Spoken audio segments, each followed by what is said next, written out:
Hello, Hi. Fatima. How's it Hi. going? Good. How are you? Good afternoon. Uh, yeah, I'm doing great. Thank you. And yeah, good afternoon to you as well. So yeah, like I said, we're gonna have 3 to 4 minutes for you to do an intro. Then Hmm. you'll get to answer some questions until about 2:25, and then we're gonna actually ask you to leave the meeting so that we can kind of keep the candidates separate. Sound good? Sounds wonderful. Thank you. Cool. So I'll give the floor to you. Give you a couple minutes to introduce yourself and Mm. why you're running. All right. Well, thank you so much, and good afternoon, everyone. I'm very happy to be here. So my name is Fatima Malik, and I identify as a South Asian woman of color. And my family moved to Sacramento. My mother is a single parent. She raised 5 children on her own. I'm the fifth of 6 children. And growing up in Sacramento, I live in Del Paso Heights. Have lived here for a long time. I'm an alumni of Grant High School, UC Davis, San Jose State. I've studied agriculture, and I'm a public health professional. Most recently, I'm working at the Governor's Office of Business and Economic Development, serving as a grant analyst on the Community and Local Equity Grants Unit. And the reason that I am running for the SMUD board is for a number of reasons, but the top 3 reasons is because I'm concerned about the multiple crises that we are in now, namely the climate change induced heat wave that we've been experiencing and the resulting fires. Not only that, but there is a lot of changes in the way in which we are living our lives that are contingent upon the way in which our energy is produced and consumed. In addition to that, there is a generation that is going to be lost if we do not solve the digital divide as it relates to school being started and children not having access to broadband internet. And that is an opportunity that SMUD can provide as a local utility company. And thirdly, we need to wean ourselves off of our dependency on fossil fuel. And so I want to make sure that we achieve 100% clean and renewable energy as soon as possible, because we know that we are running out of time and it is very crucial. There's a couple other reasons why I find that SMUD needs new leadership. The first is that the current incumbent has been in this seat for 12 years. And so that's 12 years that this incumbent had to address a lot of these issues that were not addressed. And the fact that because of COVID-19, we're spending more time at home than ever before. And the current rate structure does not address equity as it relates to the time of day rates. Okay. And the fact that we are home more than ever, the way in which we use energy, how we go to school, how we work has changed dramatically. And as a result, we need to be able to find better solutions that are more practical beyond energy saving tips that are the current options on the table. SMUD customers also need to have more options and choices as it relates to their desire to be able to produce their own energy. So I want to talk a little bit about my personal experience. Living in Del Paso Heights, unfortunately, the housing stock is, comprised of mostly renters, and of those that are renting, so I rented a home for 10 years, and it was very old and it was very energy inefficient. And as a result, my SMUD and PG&E bills were hundreds of dollars. And that really affected my ability to pay for anything else because of my limited disposable income. Now, fast forward 2016, I had the opportunity to be able to become a first-time home buyer, and I was able to buy a home in Del Paso Heights and take advantage of SMUD's smart home, one of the first kind of SMUD solar smart homes. And I was able to become a solar customer of SMUD. And since then, my life has changed dramatically, right? My SMUD bill has not been more than $100 a month. And because of my commitment to the environment, which has been a longstanding commitment because I have been involved in agriculture and advocating for policies to change around the production of food. Similarly, now I want to be able to advocate for changing the policies around the production of our energy. And I was able to, begin to utilize a zero emissions vehicle. 2 years ago, I got an electric car. 2-minute warning, got it. Okay, so in regards to the commitment to the environment, I want to talk about the need to stop burning fossil fuels. That is the biggest need right now that we have from SMUD. The second biggest need is customers need to be able to have more options and choices as it relates to solar energy. And the other thing that I want to talk about is there are a lot of SMUD customers right now. There are about 50,000 SMUD customers, maybe more, whose accounts are in arrears. And I'm very concerned about this ongoing, just perpetuation of poverty. If we are to really address environmental justice, and if we are really to achieve equity in disadvantaged communities, then we must move beyond the energy assistance programs, because those are only band-aids to the bigger issue at hand. As we look at what's ahead of us, we have a number of crises to resolve. Not only COVID-19 and poverty and climate change, but we also need to make our communities more energy resilient. And we need to have better plans in place that are going to focus on what will our neighborhoods look like in the next 5 to 10 years, because we cannot continue to rely on this highly expensive, centralized, aging grid and infrastructure.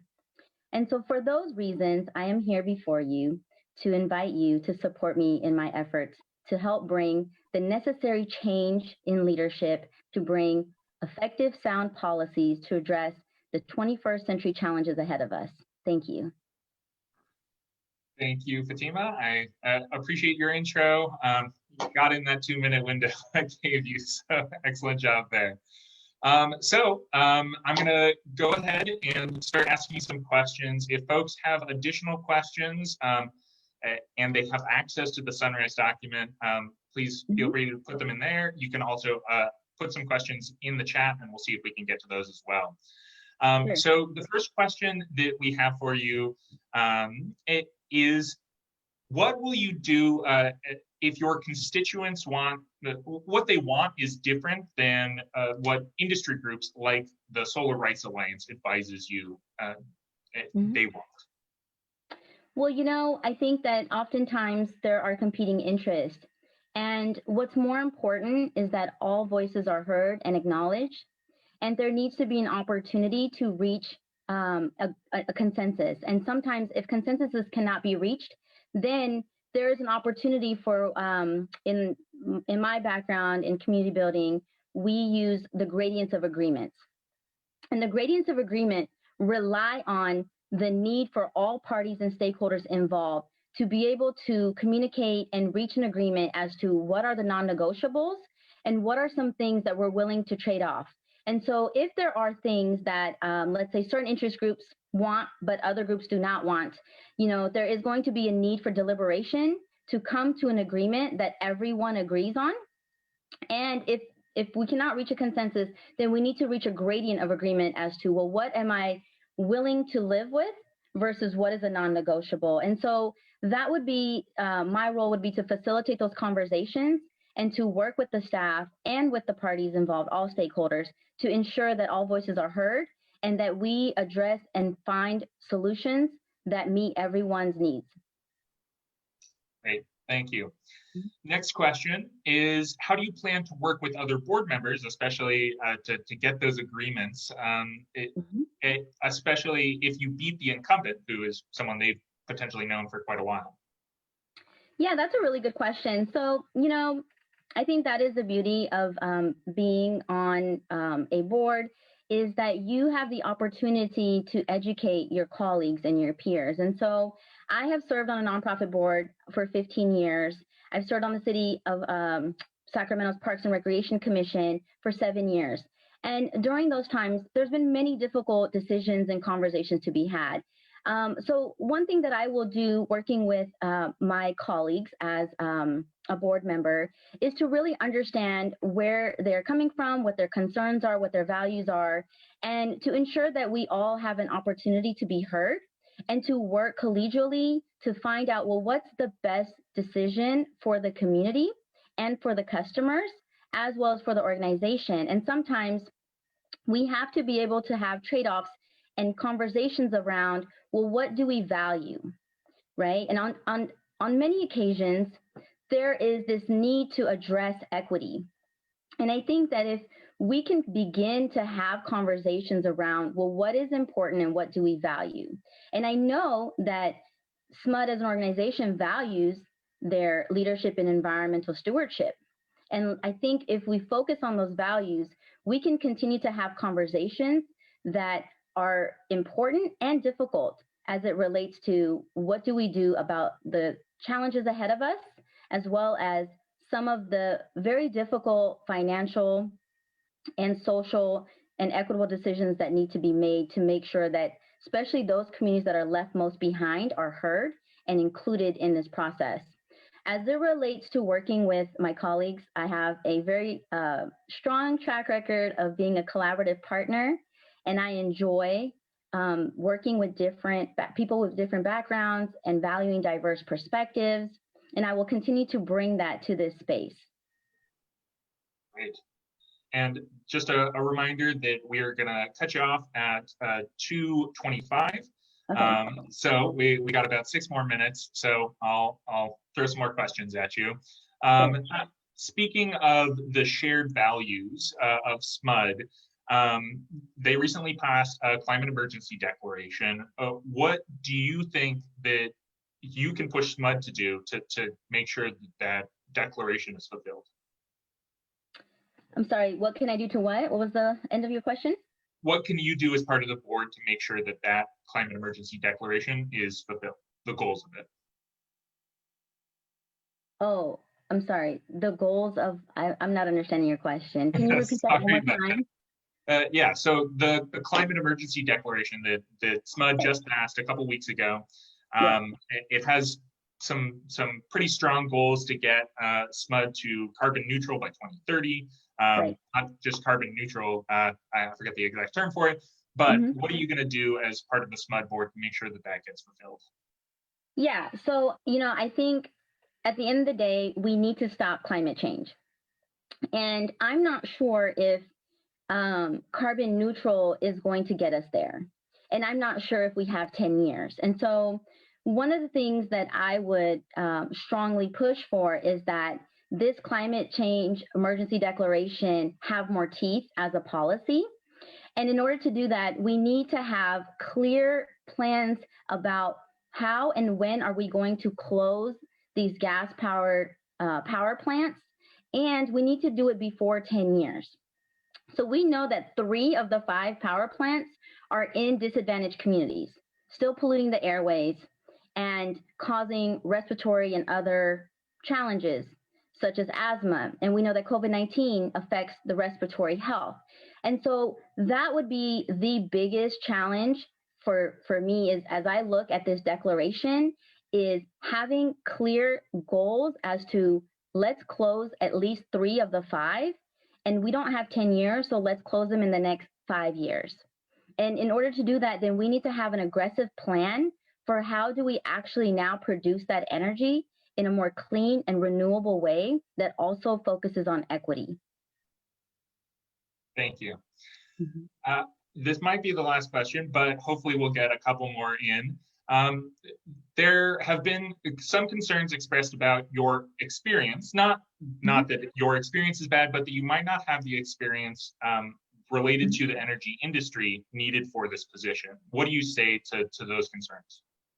I think that is an interesting concern because, my experience in agriculture and public health has given me the skills to be able to research and learn quickly. And so for me, as a researcher, I'm able to apply those skills and learn what is needed. And first of all, as a SMUD customer, I think, one, I would bring a representation that is necessary And I have a wide range of lived and life experiences that will also contribute to the richness of the conversations. And in terms of the experience, that is something that I can gain and I can learn about the energy sector, which is something that is doable because of the skill sets that I bring. Great, thank you. Mhm. SMUD just released a solar study. I believe that it was last week. Yeah. What is your opinion on that solar study, and have you dived into it to look at the raw numbers? Yeah, so I do have a perspective on it. You know, I think that similar to the tobacco industry and similar to a lot of the folks developing studies around climate change, oftentimes, depending on who's commissioning those studies, it can lead to bias. And so one of my biggest concerns about this study is even the title and how it's titled is the value of solar and solar storage. And unfortunately, you know, there is a certain degree of bias in this report as it relates to validating all of the arguments that SMUD has to date against solar being something that is decentralized and is a choice and an option for its customers. Great. Well, I think I'll stop the questions there, and I'll give you 30 seconds to kind of close out with a closing statement. Sure, absolutely. So I just want to say that, you know, there is a need to create change that will focus on what is ahead of us. And I think that in the spirit of the Green New Deal, you know, I care about climate change. I care about serving disadvantaged communities. I come from a disadvantaged background. And so I just really look forward to being a part of this movement with you all. And I'm really excited for the opportunity to be here today. And I want to thank you for your time. Thank you as well, Fatima. We really appreciate you being here. Thank you. And now we're going to kick you out of this meeting. All right. Take care. Have a good one. Bye. Well, it appears that